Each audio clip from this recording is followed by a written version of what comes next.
Hello, my friends. Welcome to me, your host, Christian Watson. So, as I always say, my friends, I believe that we are in an intellectual revolution. This is not the same kind of revolution that may appeal to people who want to forward narrow political prescriptions by force. This is not the same revolution that may appeal to people who desire to burn down federal courthouses to make a statement about how enlightened they are in the ideas of deconstructing the patriarchal society. No. We are in a revolution of sorts that does not revolve around the old ways of doing things, violence, force, coercion, or just belligerence.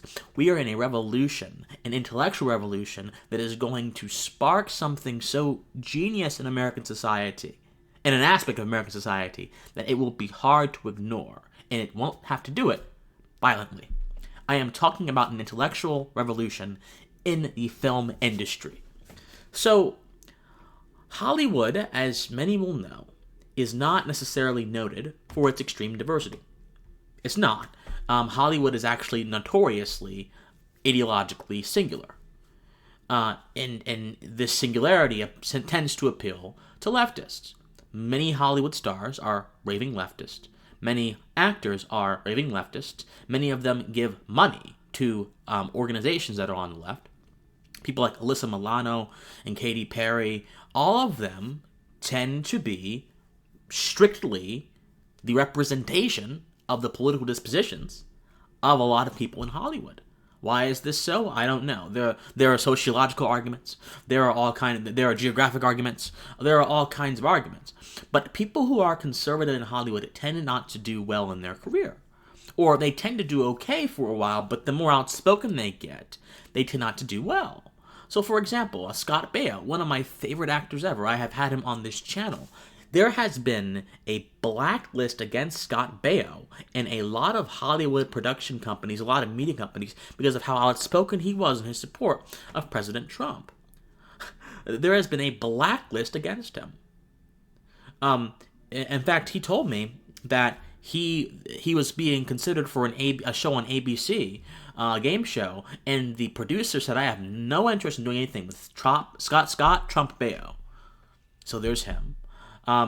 There's many others as well. Roseanne, believe it or not, and she said some pretty out there things, but Roseanne was always considered to be a bad person or evil because of her satire, many of which had conservative overtones.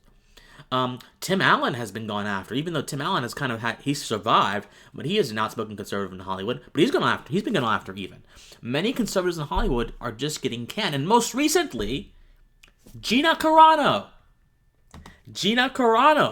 has been lanced by the Hollywood intelligentsia for simply saying that political polarization can lead to dehumanization, and dehumanization can lead to political destruction. Now, of course, she quoted the Holocaust, and you don't do that apparently, but her point is enduring. So the revolution I'm talking about, guys, is a revolution within the media sphere, which is not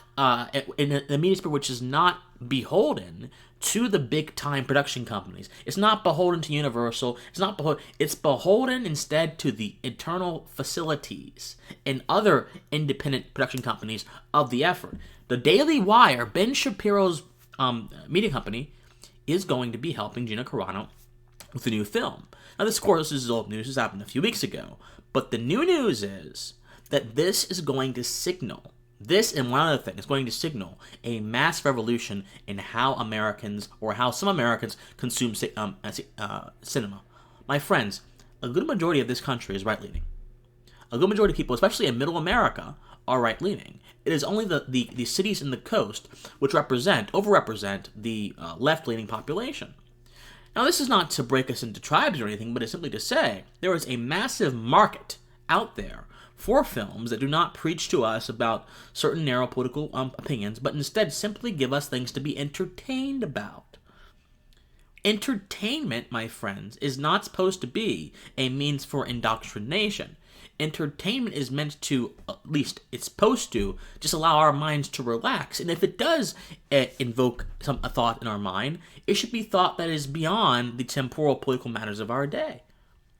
So when people like Gina Carano get the ability to leave sectors of the entertainment industry that are just shackled with the pretension of a production company like Disney and go out to be independent, that's a sign of good things to come. You can only have ideological homogeneity in a space that has very few competitors. And right now, the reason why many indie film directors are not as successful as big distributive companies is because they have bigger budgets, they have bigger advertising capabilities, they have more connections. But the budget can be fixed, and everything else can be fixed if you go directly to the market. Carano is not going to have to worry about the big production companies anymore. But also, the big production companies are having trouble in how they're going to be able to distribute their films. So, for example, COVID has really knocked movie theaters out. And there's a big discussion as to if many movie theaters will even survive. So, a relic of the old age, movie theaters are becoming. Because more recently, Eddie Murphy, who is an A-lister, Eddie Murphy and Arsenio Hall have done a movie called Coming to America. And it's going out on Amazon Prime Video. It's already been out. It was posted March 5th. And it has had the biggest opening weekend of any streaming film in America. That is the prototype for where things are going. And several Hollywood producers actually decided to release their films through streaming as opposed to doing it through the big bank theaters. So when these walls come down, my friends, and when more possibilities are created, more conservative directors and producers have the capability to produce things without the assent of some grand system. You know, there was an article at EW.com written by Amy Ryan, and she concludes in this article right here, I'll have it in the description down below, that conservatives in Hollywood, as Charlton Heston told him, the late Charlton Heston told her, are so numerous but so mute, given the threat to their careers. But she says, just fight back.